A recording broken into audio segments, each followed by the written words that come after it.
عائشة حماد عبد الرحمن اللي تكرمت وهي في الصف الثامن، واللي طلعت في التلفزيون بسبب درجاتها العالية اللي هي جابت 277. اليوم جاي أقول لكم قصتها، لكن تابعوا معاي لحد النهاية. كيف حالكم؟ صلى مبارك سيدنا محمد. طيب اليوم جاي أتكلم عن قصة عائشة حماد عبد الرحمن، اللي هي واحدة من طلابنا السودانيين اللي تخرجوا أو اللي طلعت نتيجتهم قبل 3 أيام، اللي هي نتيجة مفاجئة حقت الشهادة الثانوية المؤجلة للعام 2024. عائشة حماد عبد الرحمن إنسانة مجتهدة ما شاء الله، بالنسبة لدرجاتها في كل المواد، بالنسبة لدرجاتها في الصف الثامن whatever. هي عندها كان مشكلة بسيطة اللي هو ضعف البصر أو ضعف في النظر بسبب الموية الزرقاء بعد ما فحصت، وهذا الدليل هنا زي ما انتم شايفين.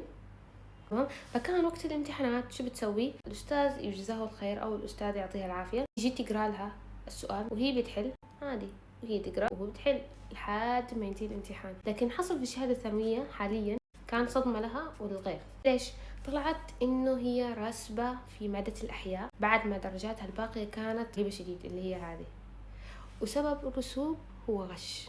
كيف غش وهي عندها ضعف نظر؟ هذا الشيء اللي الناس استغربت عنه، كيف غش وهي عندها ضعف نظر؟ طيب يعني هي ما بتقدر تعاين الورقة اللي جنبها ولا الورقة اللي قدامها ولا اللي وراها ولا اليسار ولا اليمين، كيف عندها حالة غش؟ للآن ما حدا عارف، حرفيا ما حد عارف السبب، لا يعلم به إلا الله. كل اللي علينا إن إحنا نحاول ننشر هذا القصة، فأنتوا تحضر هذا الفيديو، نحاول ننشر هذا الفيديو عشان يصل لأكبر عدد من الناس.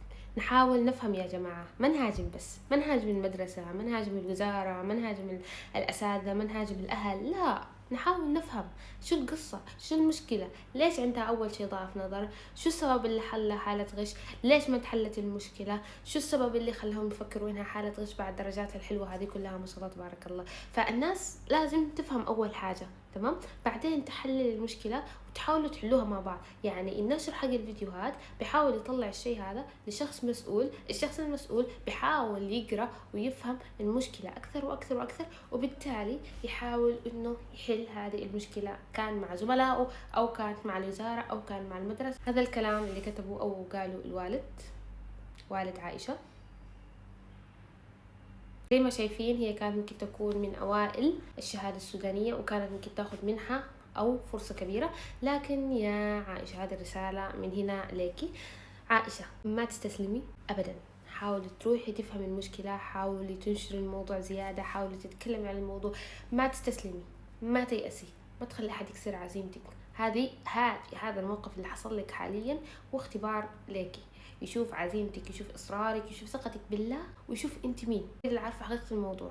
الله سبحانه وتعالى يعلم الغيب، وانت كنتي حاضرة في وقت الامتحان فانت عارفة حقيقة الموضوع، بس احنا مو حاضرين، فاحنا ما نقدر نتكلم مليون بالمئة. حتى لو احنا تريليون بالمئة واثقين فيكي، احنا ما نقدر نتكلم مليون بالمئة، وهذا شيء مو تقليل ليكي ولا هالشيء شك فيكي ابدا. لكن نحن يعني انا قاعده في حته بعيده، اللي بسمعه في السوشيال ميديا بحاول انشره، فاهمه علي؟ لكن احنا لازم برضو نفتش عن صحه الكلام وما تزعلي.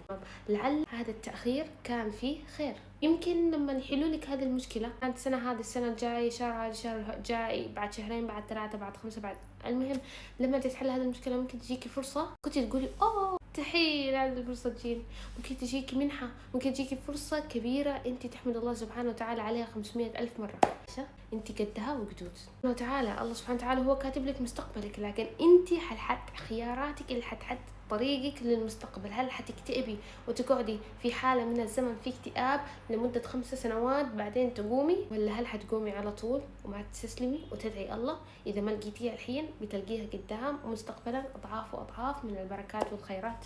Don't give up. أنا حبيت أشرح مشكلة عيوش. احنا بلد حزين هذه الفترة، لكن ان شاء الله حيرجع بسعادة غامرة، يعمر القلب ويعمر العقل ويعمر باقي الجسم ان شاء الله باذن الله تعالى. كده وصلنا لنهاية الفيديو، لا تنسوا تعملوا لايك، سبسكرايب، شير وكومنت وكلام كثير. ويا والد عائشة احنا فخورين ببنتك، ويا والدة عائشة احنا فخورين ببنتك. احنا واثقين ان شاء الله باذن الله تعالى انه هذه المشكلة حتتحل، وحنوقف معاها لحد ما نوصل للنهاية، تحل إذا أراد الله سبحانه وتعالى. كده وصلنا لهذا الفيديو، خلاص مع السلامة، باي باي.